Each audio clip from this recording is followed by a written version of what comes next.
Hello everyone, welcome back for another video. This time I'm doing my Blaast Canon update for EB02.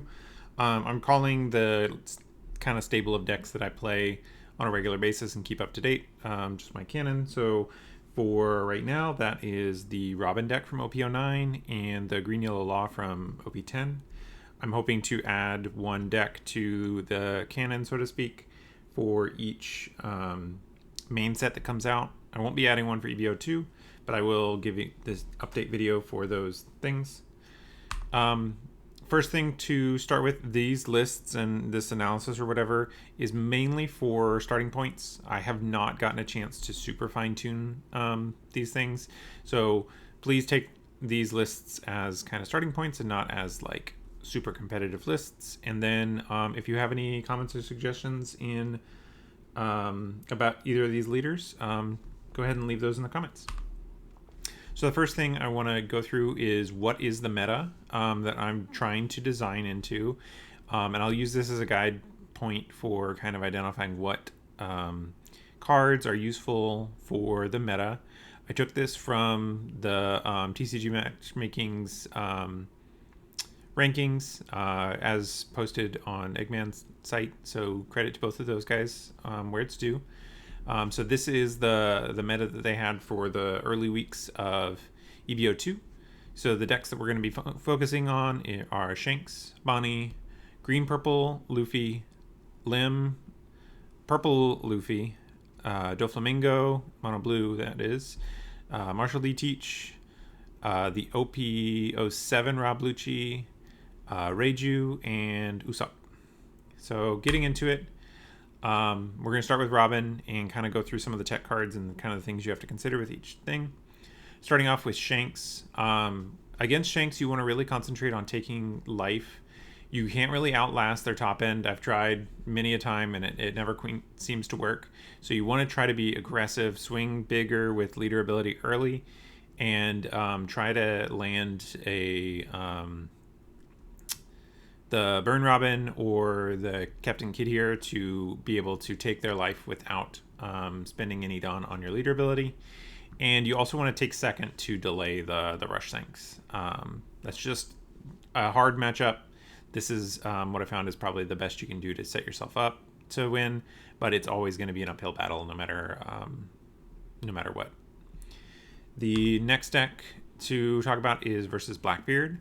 Blackbeard is one of the decks that relies on a stage, so because there are several of those, we're definitely looking at cards that can attack stages, and Braham is the one that I've opted for right now. He lets you rest a 4-cost if you can put a 1-cost stage on the bottom of its owner's deck. Notably, it does not say whose stage, so this is really good at taking out your opponent's stages and getting value for it. It can be useful for tapping down a Burgess out of Blackbeard after taking away their consistency from their stage. And another card that I like to include for Blackbeard is the Banish Zoro. The 6-cost is a little bit hard for Blackbeard to deal with on curve, especially because it's coming out a turn early, usually in Robin. So you can really put some extra life pressure on them early, and the banish means they can't just take it freely like they would against the rest of your characters. Next we have versus Lucci. Lucci, now that Moria is gone, has a little bit more difficulty dealing with chained top end cards. If you ramp into an early Yamato or Linlin and then just keep playing 9-drops, you will probably outlast their ability to remove them, and then you'll be able to get through in the end. Moria was one of the cards that really made it difficult for that strategy to work, because Moria gave them the ability to KO your top end and produce a blocker, which would be useful for the one that they couldn't get through. Now they don't have that access to that anymore, so they can't kind of hit you on all fronts at the same time. So that is probably your most reliable way of getting through Lucci, is just chaining top end into top end into top end. Next we have versus Plofy. This is a race. We're both Gum Gum Giant decks. You really have to put heavy pressure on their life and make sure that they don't get to use their leader ability freely. And if you can get them low enough early, then Gum Gum Giant is a much smaller investment. You can swing big into it and force the Gum Gum Giant out, and then kind of still have top end usually to swing. So it's ultimately just a race. You can't let them sit behind Gum Gum Giant because they will have a larger hand than you. Next one, this is for the new deck, Green Purple Luffy. This is another deck that likes having a stage, so I'm calling out Braham again. The stage is their main way of protecting their Sanji Pudding, which is very critical for their deck. And we also now have a clean answer to the Sanji Pudding if we get rid of their stage. So if you can get these two comboed together, you can really put your opponent kind of on the back foot, because they really rely on that Sanji Pudding to make their deck as broken as it is. And luckily we can deal with both parts of that combo with the stage. Next we have Dofi. This is a classic matchup. If you're running sufficient removal, you shouldn't have too much issue in this matchup. The loss of Jinbei makes it even more in our favor now. Your main goal is to just remove everything you can and then start sticking cards like Yamato, and you will win the long game through your top end and removal, just clearing out their board. They will run out of cards, and then you can wrap up the game from there. Versus Usopp. I feel like we want to do something similar to what Lucci does. I think the most important thing to pay attention to at this matchup is you have to make sure you're paying attention to how many cards they have in hand, and you want to try to deny them as much as possible their leader ability. You want it to be swinging large when their hand is too big for a block to be effective, and then smaller otherwise to try to like chip out the stuff. They are going to get their leader ability a lot, so it's a tough one to starve them out. Just be really cognizant of what you're swinging with into their stuff to kind of deny them as much of that value as you can. Next we have versus Lim. Dampunk clears any of their bodies that you need, and you do want to try to keep as few of their bodies on board as possible. And then Brûlé and other trigger blockers are nice cards just for stealing away their ability to go for it at the wrong time for us, essentially. If you can get a good trigger out of life or just play down a blocker and can prevent them from going for it, then you have another chance to kind of aggro them with Banish, because they will run out of cards pretty quick due to Banish. Next, against Reiju, another deck here that actually uses, and actually forgot to mention on Usopp. Usopp also is a spot where Braham can come up because he relies on his stage quite a bit. And finally, we have Reiju as a fourth deck now that relies on this. So I've quite liking these stage attacking cards. Yellow's the only color who can reliably run them. There's a few cards in black and red, but they're not generally very playable. But we get to play these cards out because they've got triggers, counters, and everything, whereas the other ones are events.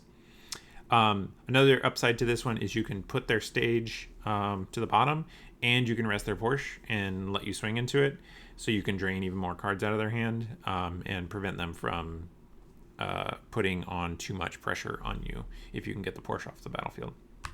And then finally against Bonnie, I like Kuzan against their early plays to put them as less cards and less bodies. Really important in this matchup is do not let Cavendish stick. You want to mulligan for ways to get rid of Cavendish and use Kuzan to get rid of Tashigis if they try to set up a Tashigi or a Rosinante to help Cavendish stick. So definitely don't let that one stick. That's probably the hardest one to deal with. And they will try to finish with Hody. So be aware of that. If you have access to enough Dawn or enough life, make sure you play around Hody as well. So here is a sample list that I put together. Again, remember these are just starting points, but this is what I was going to go with. I went with 3 and 3 on Charlotte Lin and Kid. I like both, and I like the number 10 for our top end cards. It seems to hit pretty well.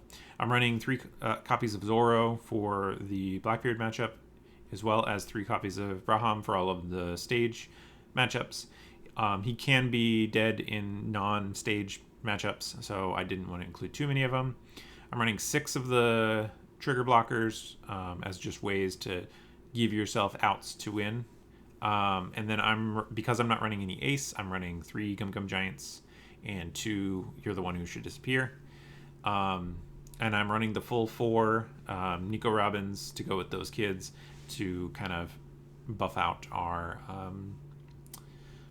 life burn potential. So that's where I am going to start out. I probably won't be playing this deck this week, but I will plan on making a video with this deck list and probably an additional deck list somewhere along the way during EB02. Now getting into Green Yellow Law, going through the same matchups versus Shanks. One of the things with Green Yellow Law you really need to plan for, if you can, is you want to freeze out their 10th Dawn on when they're going into their Rush Shanks turn, so that they don't get to play it. If you can get them in a spot where they really want to play it and then they have a dead card in hand without it, that can be really strong. Also consider looping Bonnie in the same way that you would loop the 7 cost law, as ways to keep that advantage. If your opponent is stuck with 2 10 drops in hand and you freeze them out of it for more than 1 turn, you probably are in a pretty good spot to win. Another way you can win is if you can survive properly with your blockers and whittle your opponent down. You can set up for a big turn with a restand law. Getting in a ton of attacks and then having a restand law with a Cavendish lets you really exert a lot of pressure, and they only get their leader ability once, so swinging a whole bunch of 7s is really hard for them to deal with. So just something to keep in mind. Versus Blackbeard, Hody is probably the cleanest answer. He's a big rusher with no downside if he uses if Blackbeard uses his leader ability, which can be really great for just putting on aggression. Another thing to note with Hody, you can play down Hody, rush him for 7, and then pick him up so that he's not vulnerable to any removal if you're worried about him getting removed. Or if you play him down and swing with him for 8, and then they play a 10 drop, you can just pick him up with leader ability and then play him back down, and he won't have the downside, the can't attack thing, which means you can get in that rush attack again. So keep that in mind. Also against Blackbeard, Straw Sword is really good at dealing with those 10 costs. There's a lot of times where you just need to get one of their blockers out of the way, and Straw Sword can do that, no questions asked. But it is kind of sketchy in some other matchups, so make sure you're paying attention with that. Versus Lucci, your green deck, you can run both Toshigi and Rosinante. I think it's important to just try to concentrate on protecting just key cards. Don't try to just prevent them from KOing anything. Protect what is important to protect, which is going to be your Cavendishes, your 5-cost laws, and you want to essentially make all of their work removal as ineffective as possible using those cards. I forgot to switch through. Yeah, Blackbeard, Hody, and Straw Sword. And then Lucci, Rosinante, and Toshigi. Going into Plofy. Plofy, you want to be aggressive here. They're going to try to take their own life. You want to take advantage of that fact. Key cards in the matchup are Hody, who can prevent them from using Gum Gum Giant at the end of the game. Especially if you're aggressive, then they won't have a turn to hold up multiple Dawn to prevent you from using Hody. And then Cavendish is typically safe in this matchup, so playing him down, he won't likely get removed, and you can take good advantage of Cavendish, maybe Restand Law, and so on to get some really aggressive turns early. Then versus Green Purple Luffy, this is a deck that has difficulties with ACOS Kid, but they do have text to get around it. If they expect a bunch of ACOS Kids, then they'll probably have Gamma Knife. So watch out for that. Don't rely too heavily on ACOS Kid, but always keep it in mind. If you can play around playing to ACOS Kid and letting him go, that would be an ideal way to play into that one. Then next against Dofi, another 8-cost kid matchup. This, unlike before, they do have Red Rock now that they run, and so be wary of relying on it too much. Blocker Law is also pretty nice in the matchup because most of their stuff is too small to, or they have a lot of stuff that's too small to swing at the 6, which means you can get a lot of extra value by keeping the blocker alive.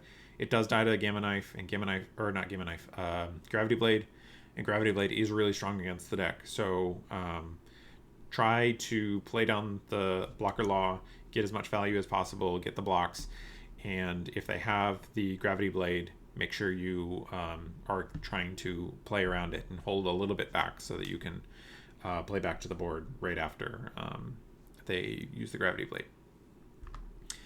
Next, we have versus Usopp.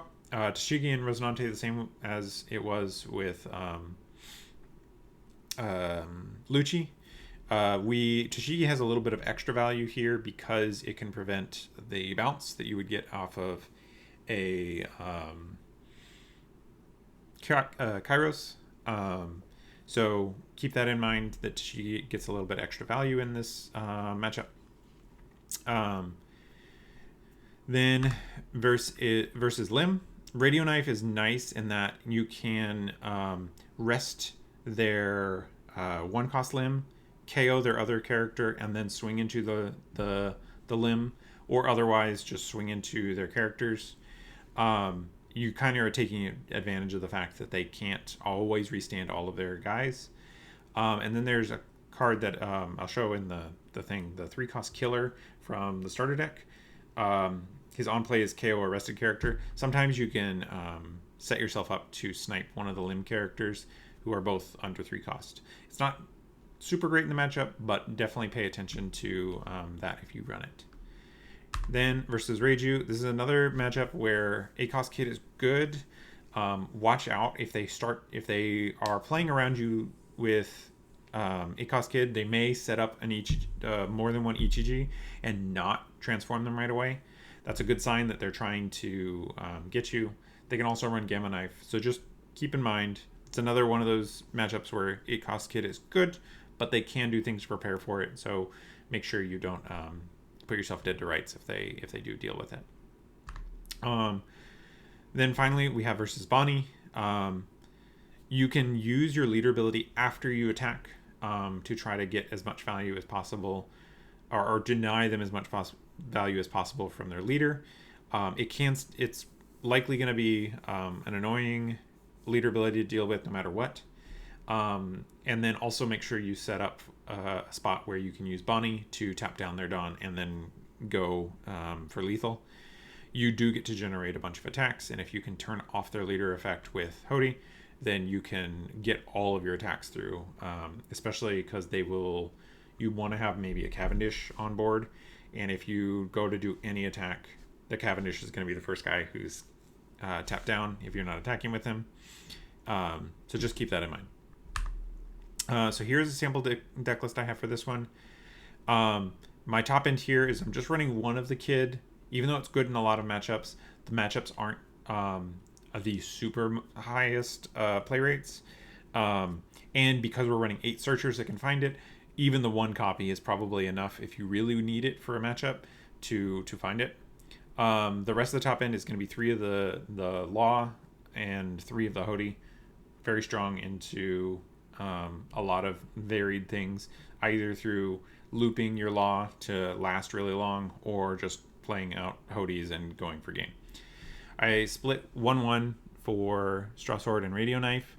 I found that 2 Radio Knives was often too much, and 2 Straw Swords was definitely too much. So splitting the 1-1 here makes sense. I'm keeping in the restand law just at 1 because it is a card that inherently requires you have a board. So it's kind of capped at how good it can be, but when it is good, it is very good. So I wanted to make sure it was represented here, and we've got lots of ways to search it up. And then the last tech card that I haven't played too much yet is this killer card. This is probably better against some of the other aggressive decks. If you run into a Zoro or something like that, this card can be really good. And then it's just another pretty good card to turn on leader ability with. We needed some more cheaper characters to play with. And then, unlike with my previous list, I'm not running Mihawk anymore. I'm running Tashigi to deal with some of the KO matchups, particularly maybe out of Shanks. You can run into the Lucky Roo, and if you just play down Tashigi ahead of that, you can get around that Lucky Roo annoyance. So yeah, that is my 2 lists for now, and I want to thank you guys again for watching and supporting me, and hope you look forward to the next addition to the canon. I'm thinking it's going to be Nami and OP11, so look forward to that, and I will talk to you guys later.